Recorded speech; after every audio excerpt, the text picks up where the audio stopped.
ogolo walaalkayga muslimka diinta intaad haysato ha ku qancin adduunyada intaad haysato ku qanac taasaa mustaxab adduunyada intaad haysato ku qanac taasaa mustaxab adduunyada intaad haysato ku qanac taasaa mustaxab afar shay qof kastoo muslima ayaa laga rabaa inuu iimaankiisa ilaalsado, inuu iimaanka jadiidiyo, inuu iimaanka ziyaadsado, iyo inuu iimaanka caalamkao dhan dadka ugu yeedho iimaanka. diintaada ilaalso, diintaada mar walba cusboonaysiiso, diintaada baro. diintan caalamkao dhan baa ilaahay ugu talagalee risaaladda caalamka siday u gaadhi lahaydna adigaa laga rabaa. diinta ilaalso, kuna qanac diinta. ha ku dagan walaalkayga muslimkow 5 waqti oo xaalkayga ilaahay og yahay. ha ku qancin. qanaaca fi diin lama ogolo, qanaaca fi dunya baa la ogol yahay. daacadda iyo cibaadada iyo diinta intaad haysato weliga ha ku qancin. ama adduunyada iyo kasbiga iyo arsaaqadda inta ilaahay ku siiya ku qanca. taasaa mustaxab oo la jideeyey. wa abaadar azhadu ummatii wa acbaduhaa buu nebigu yidhi. waa ninka ummaddayda ugu zaahidsanee ugu cibaado badan. man araada an yandura ilaa ciisa bni maryam falyandur ilaa abidar buu nebigu yidhi. ninkii doonaya nebi ciise inuu arko abaadar alkhifaari ha arka buu yidhi. zuhdigiisa iyo siduu adduunyada uga zaahiday. kaasaa nebigu dardaaranka soo mariyuu leeyahay. abaadar oo doonnida jadiidso, iimaanka jadiidso, qalbigaaga adduunyada kala dagaalam, qalbigaaga cadamada maxabada lacagta kala dagaalam. baddu way ku liqi haddii kale, shahwaad iyo qaflad baa adduunyada lagu sheeriyo way ku liqi haddii kale. wa aktar izaada fa ina asafara tawiil. sahaydana ziyaadso safarku uu dheer yahay buu ka yidhi abu darow, safarku uu dheer yahay. sayidina abaa hurayra radia allaahu canhu ayaa sankaraadkii ooyey. markaasaa lagu yidhi abaa hurayra maxaa loo ooyeysaa? saaxibu rasuulillaahi baa tahee. wuxuu yidhi abkii liqillati zaadii wa bucda safarii. sahaydaa wata yarideeda iyo safarkay sugaya islahayn buu yidhi. hada abu dar.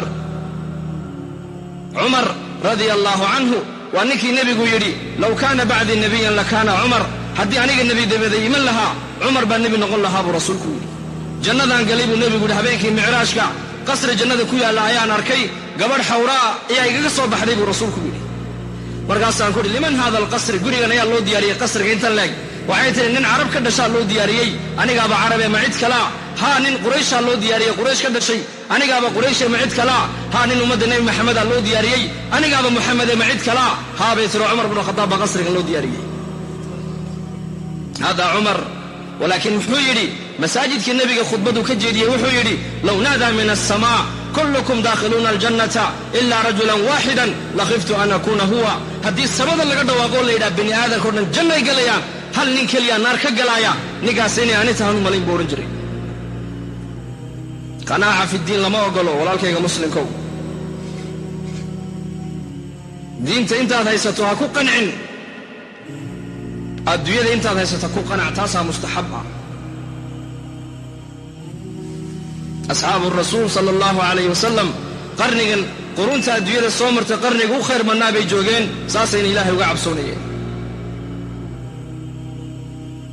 adduunyadu lama weynayn, aakhiradaa la weynay.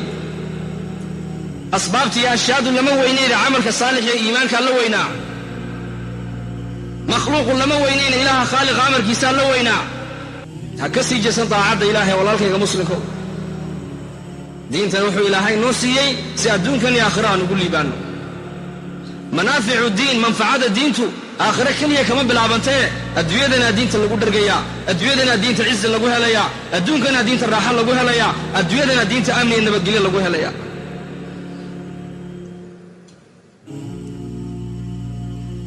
yaa taaliba alrisqi fi dunya biquwatihi. dadka maanta intooda badan daacadda ilahay waxay ku dhaafaysaa waa hungurigaas. ismac yaa taaliba alrisqi fi dunya biquwatihi taduuru fiiha min baladin ila baladin atcabta nafsaka ma lasta tudrikuhu wadaaca cumuka fi hamrin wa fi nakidin low tirta bayna asamaa'i waalardi mujtahidan sharbata maa'i hayra risqika lam tajidii. haddaad hunguriga meel kasta u marto iska daa arlada intood shaqo ka weydo, haddaad samada shaqo lagugu sheego ood u doonato shaqo kabasho biyo kuu qornayn ma soo qaadaysid. aqsir canaa'aka fa ina arisqa munqasimun yaatii ilayka walow fii jabhati اlusudi tacabkaaga yaree haysdaalin xoogaaga iyo caqligaaga iyo cimrigaaga adduunyada ha ku dayicine kala reebo oo aakhiradaadii ha seegin arsaaqadaadu hadday libaax fooddiisa taallo ayadaa kuu imanaysee laa tacjalanna fa ina arisqa laysa bilcajali ha degdegin arsaaqadda xoog iyo qafqaf laguma hele risqu maktuuman bilawxi maca alajali arsaaqadaadii iyo cimrigaagu waxay ku qoran yihin loox maxfuudka ma dhimanaysid ilaa arsaaqadaadaad dhammaysatid maahayn low sabarnaa lakaana risqu yatlubuna walaakinahu khuliqa alinsaanu min cajali haddaan sabri lahayn risqu isagayna soo doonan lahaa laakiin bini aadankana iska degdegay mar walba wax walba degdeg buu ku doonaya qofka caaqilka qofka dhaqaalaha badanna maaha